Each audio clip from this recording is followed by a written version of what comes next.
Hello friends, welcome to the Hydra classes. तो आज हम लोगों का टॉपिक नया स्टार्ट कर रहे हैं जो 12th के टॉपिक है।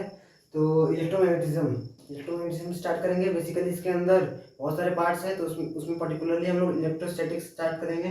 तो बेसिकली इलेक्ट्रोमैग्नेटिज्म को हम लोग 3 पार्ट में बांट सकते हैं। अगर मान लीजिए ये इलेक्ट्रोमैग्नेटिज्म स्टडी ऑफ चार्ज बताता है, चार्ज के स्टडी के बारे में हम लोग पढ़ते हैं, उसी को इलेक्ट्रोमैग्नेटिज्म कहते हैं। अगर मान लीजिए चार्ज एट रेस्ट रहेगा, चार्ज एट रेस्ट रहेगा, तो इसमें हम लोग पढ़ेंगे इलेक्ट्रोस्टैटिक्स,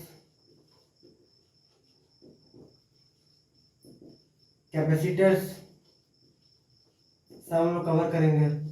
चार्ज एट रेस्ट रहेगा तो ये क्या इलेक्ट्रिक फील्ड प्रोड्यूस करेगा, इलेक्ट्रिक फील्ड प्रोड्यूस करेगा। सब मैं बताऊंगा क्या होता है ये सब। चार्ज दूसरा केस हम लोग बांट सकते हैं, charge moving with constant velocity. तो ये क्या प्रोड्यूस करने लगेगा, तो ये मैग्नेटिक फील्ड प्रोड्यूस करने लगेगा। इलेक्ट्रिक फील्ड भी करेगा, लेकिन एक्स्ट्रा मैग्नेटिक फील्ड मूव कर रहा है तो मैग्नेटिक फील्ड प्रोड्यूस करेगा एक्स्ट्रा में। तो इसके अंदर हम लोग क्या क्या पढ़ेंगे, इलेक्ट्रिसिटी, मैग्नेटिज्म,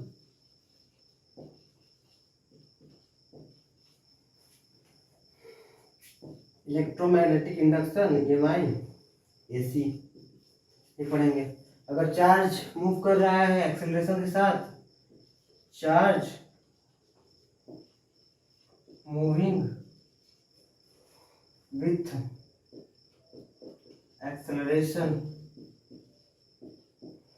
तो इसमें हम लोग पढ़ेंगे बेसिकली मूविंग चार्ज, जो एक्सेलरेटेड चार्ज है वो EM वेव प्रोड्यूस करेंगे, EM वेव प्रोड्यूस करेंगे, जो जेईई मेंस का टॉपिक है। जेईई मेंस का टॉपिक है और 12th वालों सीबीएसई वालों के लिए रट्टा मारने वाला टॉपिक है। इसको भी मैंने लास्ट में कवर करना है। चलिए इलेक्ट्रोस्टैट स्टार्ट किया जाए। सब में देखिए चार्ज चार्ज चार्ज चार्ज आ ही रहा है, तो इसी बात से चार्ज बहुत ही इंपॉर्टेंट है। चार्ज को हिंदी में आवेश बोलते हैं।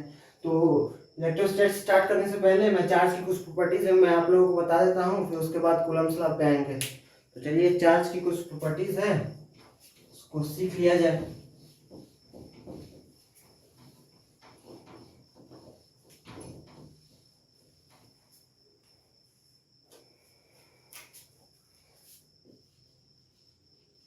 चार्ज, चार्ज हिंदी में बोलते हैं इसको आवेश। तो चार्ज बेसिकली 2 टाइप का होता है, एक पॉजिटिव और नेगेटिव। 2 टाइप का चार्ज होता है, पॉजिटिव नेगेटिव, ठीक है। तो अगर सेम नेचर के चार्ज होंगे, सेम नेचर के चार्ज, तो रिपल्सन होगा, रिपेल करेंगे आपस में। अपोजिट नेचर के रहेंगे तो अट्रैक्शन होगा, अट्रैक्ट करेंगे। बेसिकली ये गर्ल्स बॉयज जैसे होते हैं, जैसे कि अगर जैसे बॉय बॉय हैं, सेम नेचर के हैं, तो रिपल्सन होता है। अगर अपोजिट गर्ल्स बॉयज हो जाएंगे तो अट्रैक्शन होने लगता है। वही एक्सेप्शन का छोड़ दीजिए, एक्सेप्शन है कुछ हमारे सोसाइटी में एक्सेप्शन है, तो इसमें कोई एक्सेप्शन नहीं होता है। अगर सेम नेचर के आएंगे तो रिपेल ही करेंगे, अपोजिट नेचर के रहेंगे तो अट्रैक्ट करेंगे। इसका मतलब क्या हुआ कि अगर पॉजिटिव पॉजिटिव रहे तो रिपल्सन होगा, रिपल्सन होगा। नेगेटिव नेगेटिव रहे तो भी रिपेल करेंगे। अगर पॉजिटिव नेगेटिव आए तो अट्रैक्शन स्टार्ट हो जाएगा, ठीक है। तो ये हो गया चार्ज के बारे में। 2 टाइप के चार्ज होते हैं। अब देखिए चार्ज की स्मॉलेस्ट यूनिट क्या होती है। चलिए चार्ज की एसआई यूनिट पहले देख लीजिए। चार्ज की एसआई यूनिट कूलम्ब। चार्ज की एसआई यूनिट क्या होती है, कूलम्ब, ठीक है, कूलम्ब में नापते हैं। और ये क्या होता है, चार्ज क्या होता है हम लोग का, स्केलर टाइप वेक्टर, स्केलर होता है, ये स्केलर क्वांटिटी होता है, ठीक है। अब देखिए स्मॉलेस्ट चार्ज क्या पॉसिबल है, स्मॉलेस्ट चार्ज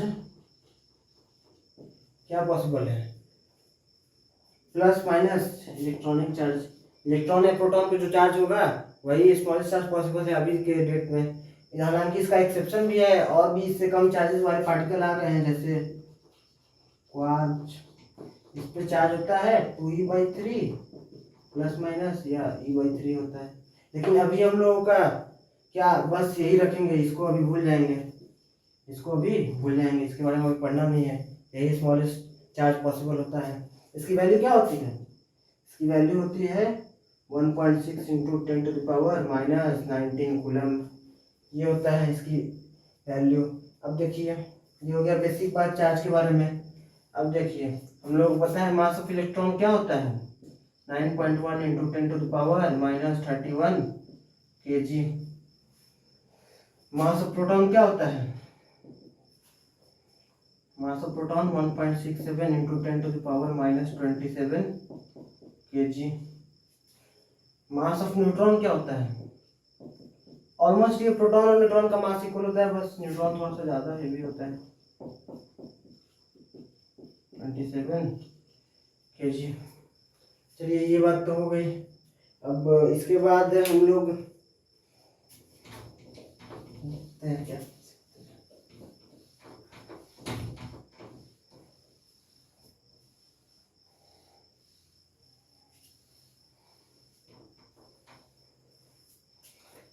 जैसे मान लीजिए कोई बॉडी है, ठीक है, ये न्यूट्रल है। न्यूट्रल है तो न्यूट्रल का मतलब क्या होता है कि इसमें प्रोटॉन और इलेक्ट्रॉन की संख्या एकदम इक्वल है, इक्वल नंबर ऑफ प्रोटॉन और equal number of proton neutron sorry electron.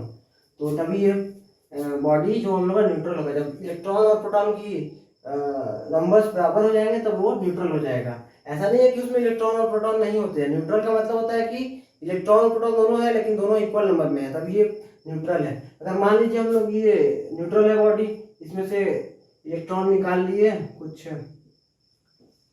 3 electron किसी तरीके से निकाल लिए, तो इस पे कितने चार्ज बचे, कितने चार्ज हो गए, ये +3 इलेक्ट्रॉनिक चार्ज इस पे आ गए 3 इलेक्ट्रॉन निकालने के बाद, ठीक है। इसी तरह से मान लीजिए हम लोग 4 इलेक्ट्रॉन निकाले तो +E चार्ज हो जाएगा, 5 इलेक्ट्रॉन निकाले +E चार्ज हो जाएगा, 2 इलेक्ट्रॉन निकाले +2E चार्ज हो जाएगा। ऐसा हम लोग कर सकते हैं। लेकिन हम लोग 1.2 ई नहीं निकाल सकते हैं, 2.3 ई नहीं निकाल सकते हैं, 5.4 ई नहीं निकाल सकते हैं, ठीक है। तो इसी प्रॉपर्टीज को हम लोग कहते हैं क्वांटाइजेशन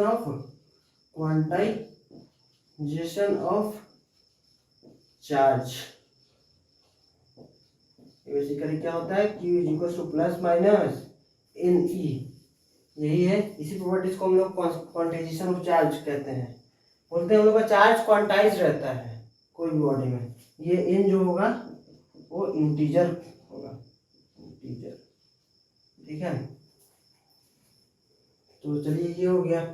अब जैसे मान लीजिए कोई भी हम लोगों का आइसोलेटेड बॉडी है, ये आइसोलेटेड बॉडी आइसोलेटेड है, इसमें 3 तो एलिमेंट दिए, कुछ 1 2 3, इस पे कुछ चार्ज होगा 2 कूलम के बराबर, इस पे 3 कूलम के बराबर, इस पे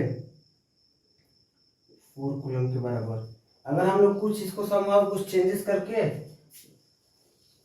1 2 3, ठीक है, अगर कुछ चेंजेस करके मान लीजिए हम लोग कर लिए 3 कूलम, इस पे कर लिए 4 कूलम, तो इस पे कितना कूलम चार्जेस होंगे, ठीक है।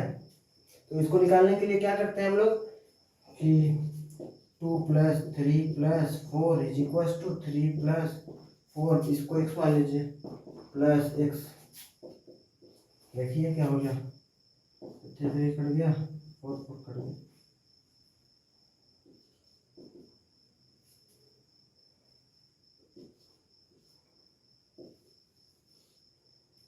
x = 2 कूलम आ गया, मतलब इस पे 2 कूलम चार्ज रहेगा।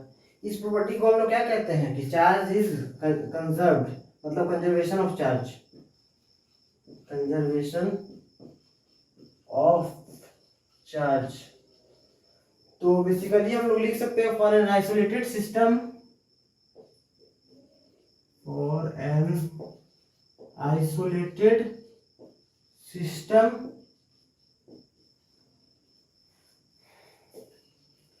Charge is conserved, isolated system के लिए चार्ज कंजर्व होता है, ठीक है। और एक प्रॉपर्टी है कि अगर जैसे हम लोग कोई बॉडी है उसको हाई स्पीड से मूव कराने लगे, जैसे मास की एक प्रॉपर्टी है m is equal to M naught under root 1 minus V square upon C square, ये होता है। ये एम नॉट रेस्ट मास होता है। मास को अगर स्पीड ऑफ लाइट के कंपेरेबल या फिर हाई स्पीड के से मूव कराने लगे तो मास भी वेरी करने लगता है, लेकिन चार्ज के साथ ऐसा नहीं होता है। चार्ज मास के साथ एसोसिएटेड होता है, लेकिन चार्ज को आप हाई स्पीड से मूव कराएंगे तो वो चेंज नहीं होगा, वो एकदम कांस्टेंट क्वांटिटी है, तो कांस्टेंट रहेगा। चलिए आज के लिए बस इतना ही। अगले क्लास में हम लोग कूलम्ब्स लॉ स्टार्ट करेंगे। तब तक के लिए थैंक यू।